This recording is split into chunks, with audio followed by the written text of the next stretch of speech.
But I find it strange that the motion is coined in such a way that this House fears the return of a man who did more than any other in at least 2 generations to revivify that civilization, to stand up for concepts of representative government and national sovereignty and the greatness of our civilization. Dr. Sebastian Gorka, former deputy assistant to President Trump, ascended onto the students in Oxford University. And wow, does this speech need its own reaction video. It's making the rounds all over the internet right now, and we have to watch it together. So let's check it out.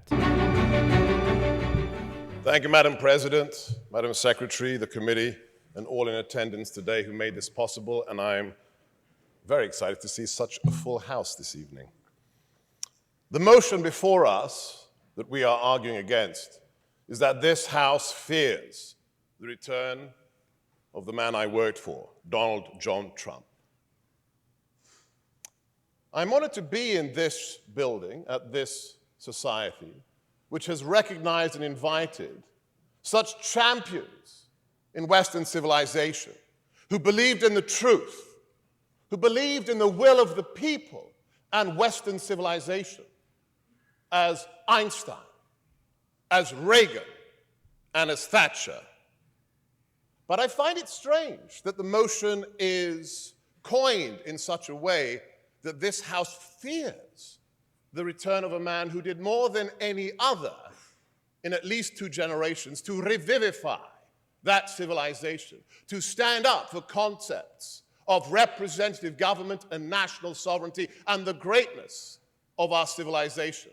The most important speech he ever gave was at the Warsaw Ghetto, the site of the uprising against fascism. And he asked one question, which is the question of the age. Does the West, do we together, have what it takes to defend and defeat those who wish to destroy our civilization? If you haven't seen that video, please go watch it. One of the best speeches by President Trump. I was on my friend Carl Benjamin's show today, and he said, well, the question is interesting because maybe the people in this room, maybe the people at this college do fear him, but for the wrong reasons. Why would you not wish to have a man back who is the only person in history to have received more than 130 million votes? No other human being has received 130 million votes. Do the math. 64 and said, no, please, we have decorum here or we have nothing. Why would you wish to have others decide for you who should run a country? Should it not be the people who decide who runs a country? No, I'm good, thank you. That is why Donald Trump was elected in 2016. I find it rather risible, amusing at least, that as an immigrant to the United States, I have to remind my fellow Americans what they did in 2016. Because there is a connective tissue between every president, from Washington to Obama. There is a similarity. Every single one of them was a member of the political and military elite. From Washington to Obama, they were all congressmen, senators, governors, or retired generals. And then, what did the American people do? They said, enough, enough of these people. We want somebody who is untainted by a real shock to the system, I would say. Of the quote-unquote elite. Quote, no, I'm good, thank you. So, let me flip the perspective. And don't get me wrong, I grew up here. I went to Ealing Abbey for 14 years. I was in the debate club. When I first met this man in 2015, it took some getting used to. When I was invited to Trump Tower to advise him during the Republican debate on national security, I thought, really? That guy from television? Him? He wants me to advise him? But it was not a hard decision. Why? Because within 30 seconds of meeting the man, I knew 2 things about him. He loved America, and he had an utter detestation for political correctness. For me, that was enough. And in classic Trump style, I want you guys to pay attention to the chick in the background. Trump Tower and his campaign manager, Corey, in the corner. Halfway through the discussion, he stopped it dead, turned to Corey, and he said, I like this guy, let's hire him. And me and Stormy Daniels are connected because I also signed an NDA.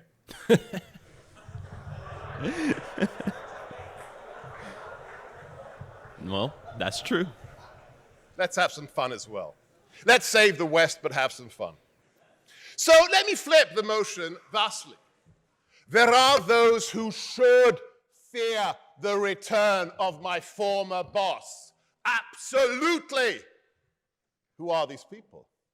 Let me give you a short list. Number one, ISIS, jihadis, the people who 5 weeks ago effected the greatest slaughter of the Jewish people since the Shoah, since the Holocaust.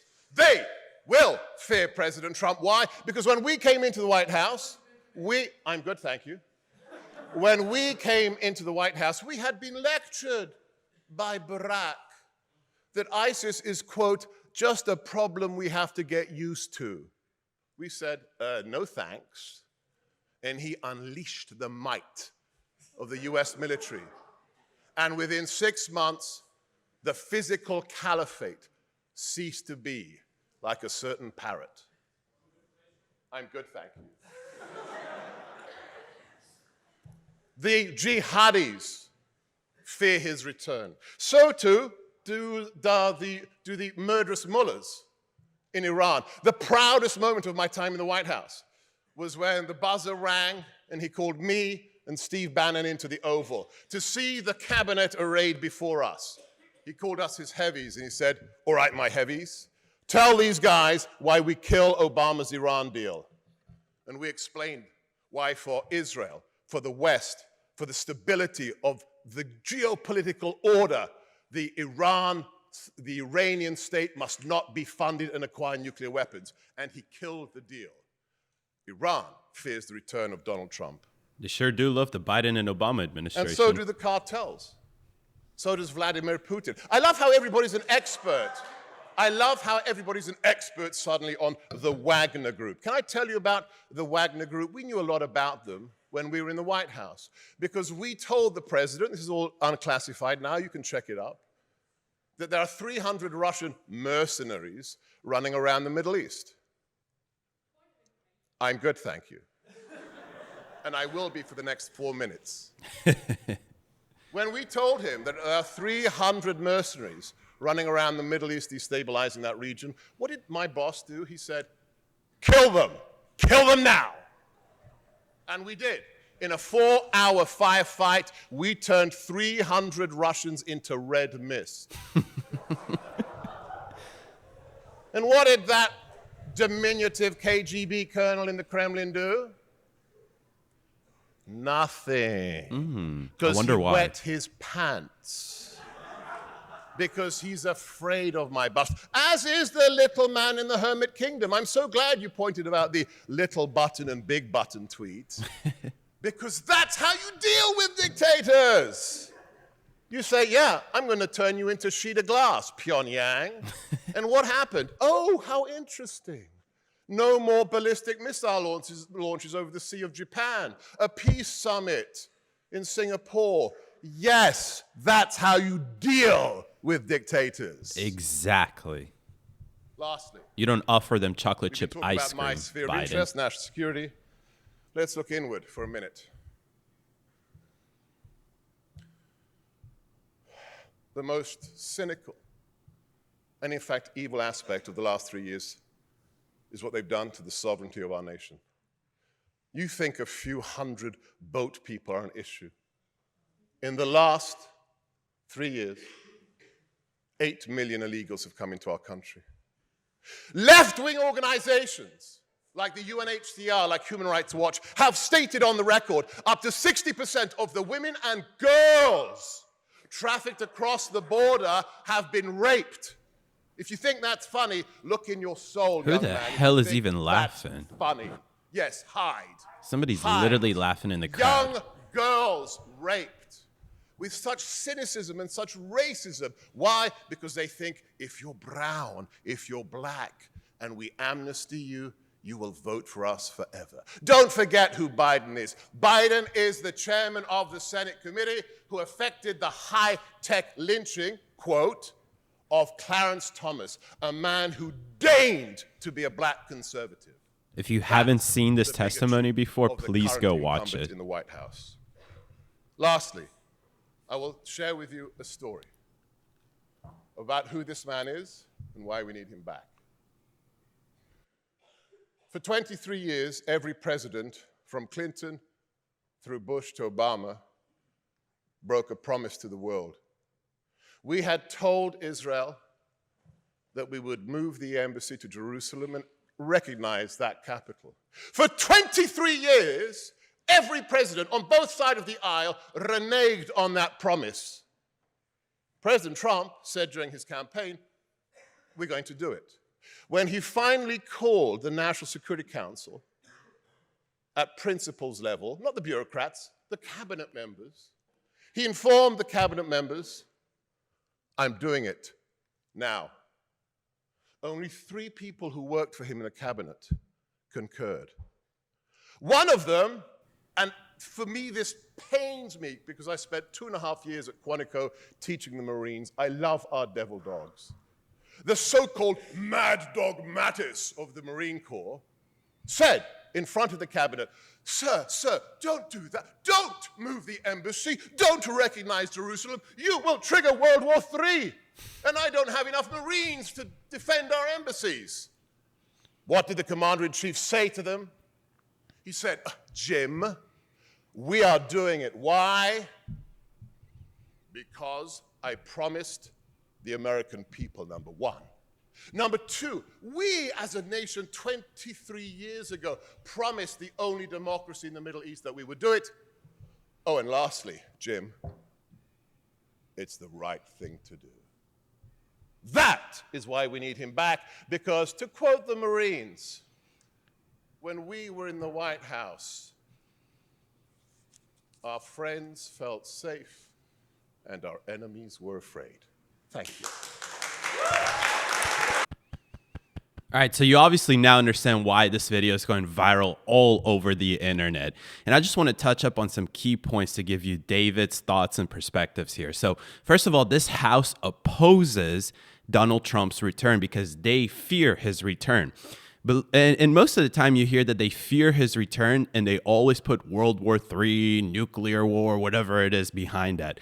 But let me explain to you how important it is to have an individual in the House, especially the executive, promote ideas like this, that you need to have peace through strength. Now, I know a lot of the people who are anti-intervention, they're fully isolationist, may disagree with me, but hear me out, because President Trump, who I'm sure you really do support, is not an isolationist, but he's definitely not an interventionist either. He understands how powerful it is to have peace through strength. So check me out. Just like Dr. Gorka said, who are the ones that fear President Trump's return? ISIS, jihadists, right? Because when he became the president, when ISIS was thriving under Obama's administration, it seemed like Obama wasn't managing them at all. He kind of, like he said, you're going to have to deal with this problem eventually. But President Trump came in, and within 6 months, the caliphate was completely wiped out. Why? Because he understands that you need to confront these radical terrorists, essentially, right? Let's look at Iran. He broke the Iran deal right away. Why? Because he understands that there's no reason to work with a country like Iran when their leader, or their entire system is based on a theocracy, right? Look at Putin and his relationship with them. All the people say, oh, he cuddles up to Putin and stuff like that. Then why didn't Putin invade Ukraine under President Trump's administration? Because he understands what would happen if he ever even tried to do that. Why? Again, because President Trump is showing strength, which results in peace. They wiped out the Wagner group in Syria, like you saw.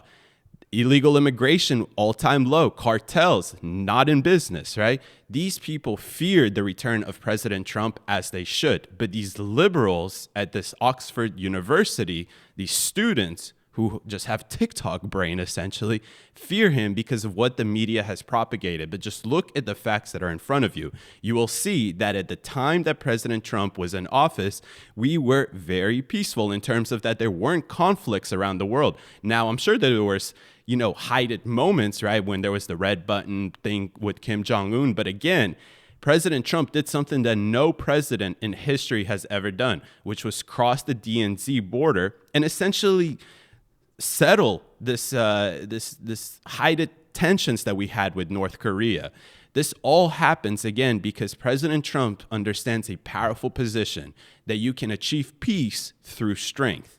And this isn't some globalist or super neocon or interventionist point of view. It's actually the appropriate balance between intervening in these situations that are not really America's issue, but then also not sitting behind and not doing a single thing so they can keep occurring and to look very weak. Look at President Biden, for example. He's either too much involved or not involved at all. And that's what happens when your foreign policy is based on this bullshit issue right here. So Dr. Sebastian Gorka, amazing job. Please continue confronting these liberals. And guys, we'll see you next time for David's thoughts and the reactions.